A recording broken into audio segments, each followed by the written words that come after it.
नमस्कार दोस्तों। तो यूएस में जो हेटरेड है इमिग्रेंट्स के खिलाफ, वो लगातार बढ़ती चली जा रही है और ये सब डोनाल्ड ट्रंप के स्टेटमेंट्स की वजह से हुआ है। डोनाल्ड ट्रंप ने आज तो मतलब वो जो एक लाइन होती है उसको क्रॉस ही कर दिया। एक रैली में उन्होंने अफ्रीकन्स को, पूरी तरीके से अफ्रीकन्स को, सोमालिया के लोगों को, जितने भी खराब शब्द हो सकते हैं वो सारे खराब शब्दों से नवाज दिया। उन्होंने कहा ये गार्बेज हैं, ये फिल्दी हैं, ये डर्टी हैं, ये डिस्गस्टिंग लोग हैं, ये हमारे देश में आकर के हमारे देश को बर्बाद कर रहे हैं, और तमाम तरीके के जो भी खराब शब्द हो सकते हैं, आप you can think of all the bad words जो बोला जा सकता है, जो एक हेट्रेड साफ साफ दिखाता है, जो अंदर तक घसी हुई भरी हुई हेट्रेड है, उसको उन्होंने सीधी तौर पर यहाँ पर बोल दिया। अब देखिए, ट्रंप की वजह से लगातार अगर आप देखोगे तो हेट्रेड इमिग्रेशन के खिलाफ बढ़ता चला जा रहा है। जितने भी फॉरेन, ऐसा नहीं है कि ये सिर्फ अफ्रीकन्स के खिलाफ है। यूएस के अंदर जो यूएस की ग्राउंड सिचुएशन है, जो ग्राउंड रियलिटी है, उसमें आपको बहुत ज़्यादा हेट्रेड एशियंस के खिलाफ भी मिलेगी, इंडियंस के खिलाफ हेट्रेड है, पाकिस्तानीज़ के खिलाफ तो खैर हर देश में ही हेट्रेड है, उसके बाद दुनिया चाइनीज़ के खिलाफ हेट्रेड है ही, और मतलब एशियंस, ऑल ओवर एशियंस के खिलाफ भी एक हेट्रेड वहाँ पर मिलेगी, अफ्रीकन के खिलाफ हेट्रेड है। तो कुल मिला जुला करके ये लोग चाहते हैं कि इमिग्रेशन हो, अगर हो भी तो उतना ही हो कि यूरोप से लोग आ जाएं, बस उतना ही इमिग्रेशन हो।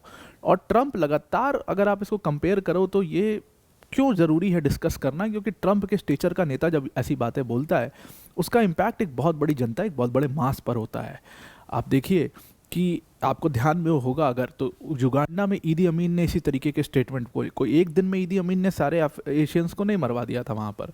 ईदी अमीन ने धीरे धीरे किया, और एक समय ऐसा आया जब वो पूरी वायलेंस की सिचुएशन हो गई, जब लोगों ने बिल्कुल जो भी मतलब एशियंस थे उनको मारना काटना शुरू कर दिया, और ये सब शुरू हुआ। ठीक वैसा ही कुछ यहाँ पर ट्रंप धीरे धीरे अपने स्टेटमेंट से करते जा रहे हैं। उन्होंने इतनी हेट्रेड भर दी है। सबसे बड़ी बात, सिर्फ ट्रंप का ये स्टेटमेंट देना बड़ी बात नहीं है, ट्रंप का ये स्टेटमेंट देना और उसके बाद जो सामने पब्लिक बैठी है उसको एक्सेप्ट करना, उस पर चीयर करना, ट्रंप को शाबाशी देना, वो एक ज़्यादा मतलब खतरनाक सिचुएशंस जो है वो अमेरिका में क्रिएट कर सकता है। और इसीलिए आप देखिए दोनों साइड से हेट क्राइम्स जो हैं वो बढ़ते जा रहे हैं। ट्रंप का एक्चुअल में पूरा निशाना इल्हान ओमार के खिलाफ था, जो डेमोक्रेट की नेता है, लेकिन ये कब इल्हान ओमार से ये पूरा हमला जो है वो पूरे अफ्रीकन्स के खिलाफ बदल गया, ये खुद ट्रंप को भी नहीं समझ में आया होगा। हम देखते हैं इसको कैसे हुआ। पर वीडियो में आगे जाने से पहले एक बड़ी अनाउंसमेंट है यहाँ पर अनअकैडमी टीम की तरफ से। देखिए, अनअकैडमी का सबसे बड़ा जो लाइव इवेंट है वो ऑलरेडी चल गया है, वो ऑलरेडी लाइव हो चुका है, उसको जा करके आप ज्वाइन कर लीजिए। और अगर आप यूपीएससी सीएससी की प्रिपरेशन फ्री ऑफ कॉस्ट करना चाहते हैं, अनअकैडमी को 10 साल हो गए हैं, आज 10वां साल अनअकैडमी को कंप्लीट हुआ, आज अनअकैडमी का बर्थडे है, आपको बहुत बहुत कॉन्ग्रेचुलेशन है इसके।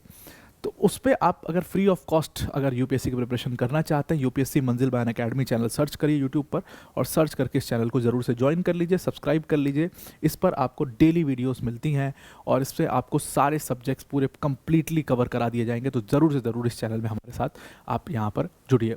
Now coming back to the topic, तो डोनाल्ड ट्रंप ने यहाँ पर अपने जो डिस्गस्टिंग स्टेटमेंट्स हैं उनको बोलना शुरू किया है, और वो लगातार बोलते हैं। ऐसा नहीं है कि ट्रंप ने ये पहली बार शुरू कर दिया, या ट्रंप ने पहली बार ऐसा स्टेटमेंट दे दिया बवाल मच गया।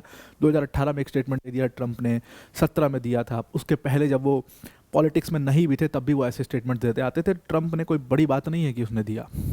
तो उन्होंने कहा कि सोमालिया से आए हुए लोग, they are filthy, they are disgusting, they are dirty, ये लोग सिर्फ और सिर्फ क्राइम फैलाते हैं, पूरे अफ्रीकन नेशन से आए हुए लोग ये सब गार्बेज हैं, और ये सारा कुछ उन्होंने एक रैली के दौरान कहा। पेंसिल्वेनिया में उनकी रैली थी, और जब वो ये सारे स्टेटमेंट्स बोल रहे थे लगातार तड़ातड़ तालियां बज रही थी, लगातार उनको चेयर किया जा रहा था। देखिए, यहाँ पर ये पूरा अटैक इल्हान ओमार के खिलाफ था, जो कि डेमोक्रेट की नेता है। और मैं आपको पहले ही बात बहुत क्लियर कर देना चाहता हूँ कि मैं कोई बहुत इल्हान ओमार का समर्थक नहीं हूँ। इल्हान ओमार ने भारत के बारे में या भारत के खिलाफ तमाम बातें बोली हैं, जिसके बहुत खिलाफ हूँ। मैं खुद इल्हान ओमार के बड़े खिलाफ रहता हूँ। उनके सोच जो है वो अलग है, उनकी पॉलिटिक्स अलग है, हमारी सोच अलग है। हम अपने देश को हमेशा, अपने देश को पहले रखेंगे किसी भी चीज़ की बात आएगी तो ऐसा नहीं कि मैं इल्हान ओमार का कोई बहुत बड़ा समर्थक हूँ।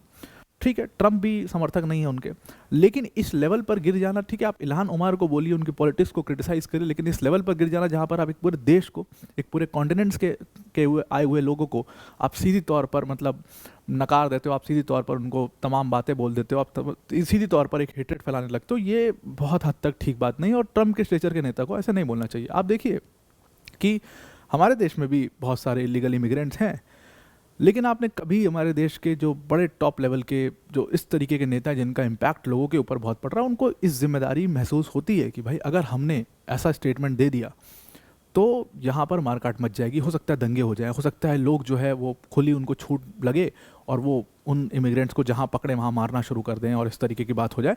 तो वो ऐसे बयान देने से बचते हैं, वो कानूनी प्रक्रिया से भले उनको डिपोर्ट कर देंगे, और अब वो हो भी रहा है आप देखिए, लेकिन ऐसे स्टेटमेंट देने से बचते हैं। वही चीज़ यूएस में ट्रम्प बिल्कुल फॉलो नहीं करते। Is a very rugged, is a very raw kind of leader, और वो बहुत बड़ी प्रॉब्लम क्रिएट कर सकता है। ट्रम्प का अगर आप स्टेटमेंट देखिए, उसने साफ साफ यहाँ पर रेसिज्म दिखा दिया। उसने कहा कि भाई हमारे यहाँ पर नॉर्वे से कोई आ जाए, स्वीडन से कोई आ जाए, हमें कोई दिक्कत नहीं, डेनमार्क से आ जाए, ये सब लोग अच्छे लोग होते हैं, ये इन देशों के लोग अच्छे हैं। और अफ्रीकन नेशन से जो भी आ रहा है, ये सब लोग जो है they are garbage kind of people. ये लोग जो आ रहे हैं ये सब लोग बहुत फिल्दी हैं, ये लोग सिर्फ क्राइम में लिप्त रहते हैं और ये एक ही चीज़ ये कर पाते हैं कि ये शिप्स के पीछे दौड़ते हैं, बस इसी काम में ये अच्छे होते हैं और किसी काम में अच्छे नहीं होते हैं। ऐसे बहुत सारे हॉलीवुड के स्टार्स, ऐसे बहुत सारे singers, US based singers, businessmans African nation से आए हुए हैं, and they are also migrants. बाद में उन्होंने अफ्रीका की नागरिकता ली है, शायद ट्रम्प भूल रहे हैं। बहुत सारी कंपनीज जिनसे ट्रम्प को मतलब पैसा मिलता है ना, उसके बड़े बड़े लेवल पे उसके बड़े बड़े सीईओज, उसके बड़े बड़े हेड्स जो हैं, दे आर अफ्रीकन्स। ये बात ट्रम्प को शायद याद रखनी चाहिए। शायद वो थोड़ा सा इसको, उनकी मेमोरी ब्लर हो गई होगी ये सब बोलते समय, या हो सकता है सिर्फ चुनावी बात के लिए उन्होंने बोल दिया। कोई ये पहली बार उन्होंने नहीं बोला था। 2018 में उन्होंने कह दिया था कि हैती या कोई भी अफ्रीकन नेशन जो है वो they are shithole countries, और इसके बाद बहुत बवाल हुआ था और बाद में ट्रम्प को माफ़ी मांगनी पड़ी थी। माफ़ी भी उन्होंने मांगा था यहाँ पर। अब यहाँ पर ट्रम्प एक्चुअल में जो टारगेट कर रहे थे वो इल्हान ओमार को कर रहे थे। इल्हान ओमार को उन्होंने कहा कि वो सोमालिया से आई हुई है यूनाइटेड स्टेट्स में और वो एक गार्बेज है। इल्हान ओमार को अगर आप नहीं जानते तो इस तरीके के भारत के खिलाफ भी खूब बयान देती रही हैं, आपने देखा भी होगा। तो इल्हान ओमार एक टर्बन लगाती हैं। यहाँ पर उन्होंने उनके टर्बन पर कमेंट किया। उन्होंने इल्हान ओमार का नाम भी नहीं लिया ट्रंप ने। उन्होंने कहा कि एक टर्बन वाली जो लड़की है वो सिर्फ यूएस को क्रिटिसाइज करती है और एक बहुत बड़ी प्रॉब्लम है। ठीक है, यहाँ तक बात ठीक थी, लेकिन उन्होंने इसके आगे कहा कि इसकी वजह से यूएस जो है वो इन लोगों को, जब इन गार्बेज को जब एक्सेप्ट करता है तो यूएस बहुत बड़ी प्रॉब्लम में पड़ सकता है और इसीलिए इस गार्बेज को एलिमिनेट करना पड़ेगा। वो इल्हान ओमार या उनकी कम्युनिटी से आए हुए सब लोग, उनके देश से आए हुए सब लोग, सबको खुल करके गार्बेज कह रहे थे और तालियां बज रही थी उस हॉल में। उन्होंने कहा कि इल्हान ओमार गार्बेज है, उसके दोस्त गार्बेज हैं, ये लोग जो हैं ये कभी यूएस का भला नहीं चाहते, कभी नहीं कहते कि चलो इस देश को एक बड़ा देश बनाते हैं। और उन्होंने कमेंट करते करते यहाँ तक भी कह दिया कि इल्हान ओमार जो है उसने अपने भाई से शादी कर रखी है, वो इलीगली यूएस में रह रही है। और फिर लोग जो है वो चिल्लाने लगे कि उसको वापस भेजो, सेंडर बैक, सेंडर बैक। और यहीं से देखिए हेट्रेड जो है ऐसे ही धीरे धीरे पलती है, ऐसे ही हेट्रेड जो है वो बढ़ती चली जाती है। अब इल्हान ओमार की अगर हम बात करें तो सोमालिया में जो सिविल वॉर हुआ उसमें 2000 में एज अ चाइल्ड वो यूएस आई थी। उसके बाद उनको सिटीजनशिप यूएस की मिली थी, चाहे जैसे मिली हो, लेकिन कोई भी ऐसा एविडेंस नहीं है, कोई भी ऐसा प्रूफ नहीं है कि she has married her brother. और इल्हान ओमार ने खुद भी इसको कहा कि ये रिडिकुलस बयान है, इसका कोई मतलब नहीं है। अब इसके बारे में क्या सच्चाई है वो तो वहाँ की अथॉरिटीज़ है, लेकिन पेपर वर्क अगर है तो पेपर पे तो कोई एविडेंस उसका नहीं है। ट्रंप ने ऐसे स्टेटमेंट दे दिया और लोगों ने उसको मान लिया और लोगों ने सेंडर बैक के नारे भी लगा दिए। हो सकता है कोई ऐसी घटना भी घट जाए जहाँ पर कुछ हेट क्राइम्स आपको आने वाले समय में अफ्रीकन के खिलाफ देखने को मिल जाए, क्योंकि ट्रंप ने खुली छूट दे दी एक तरीके से ये बात बोल करके कि इनको भेजो वापस। अब भेजो वापस तो लोगों ने अपनी जिम्मेदारी समझ ली कि हम ही वापस भेज देते हैं इनको, सरकार करेगी बाद में करेगी। ये एक सबसे बड़ी प्रॉब्लम है जो हो रही है। अब ट्रंप का ये जो रैंट है, एंटी इमिग्रेशन रैंट, ये पहले से ही चलता आया है। ट्रंप ने अभी कुछ दिनों पहले एक बड़ी घटना हुई थी और उस घटना में एक अफगानी नेशनल था जिसने जो सिक्योरिटी गार्ड थे उनके ऊपर अटैक कर दिया। मतलब वाइट हाउस के बहुत करीब ये घटना हुई। उसके बाद ट्रंप ने कहा कि जितनी भी थर्ड वर्ल्ड कंट्रीज़ हैं इनसे हम जो है लोगों को एक्सेप्ट नहीं करेंगे, अब माइग्रेशन नहीं होने देंगे, और जितने लोग ऑलरेडी पहुंचे हुए हैं अमेरिका में जो फॉरेन नेशनल्स हैं उनको अब हम जो भी सिक्योरिटी रिस्क माना जाएगा उनको हम वापस भेजेंगे।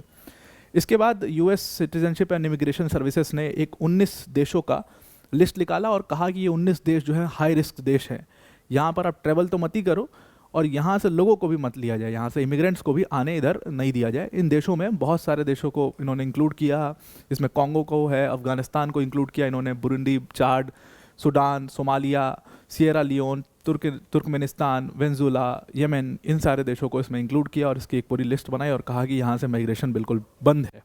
और ट्रंप ने ये भी तक कह दिया था कि और भी जो देश हैं ख़ासतौर से उनसे भी माइग्रेशन एकदम कम कर दिया जाएगा और मैं इमिग्रेशन को बिल्कुल पूरी तरीके से रोक दूंगा। इलीगल इमिग्रेशन तो छोड़ दो, लीगल माइग्रेशन भी नहीं होगा यहाँ पर।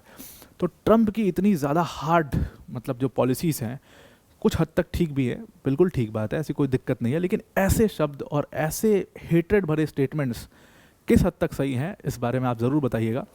मैं फिर से क्लियर कर रहा हूँ कि इल्हान उमर से मुझे कोई भी सहानुभूति नहीं है, या मैं कोई इल्हान उमर को सपोर्ट यहाँ पे नहीं करता हूँ। मैं एक जनरल, एक नेशनल लीडर ऐसे स्टेटमेंट्स देता है तो उसकी बात करता हूँ कि वो कितने हद तक सही है। तो आई होप आपको पूरा ये आर्टिकल समझ में आ गया होगा। आज के लिए इतना ही। Thank you and have a nice day.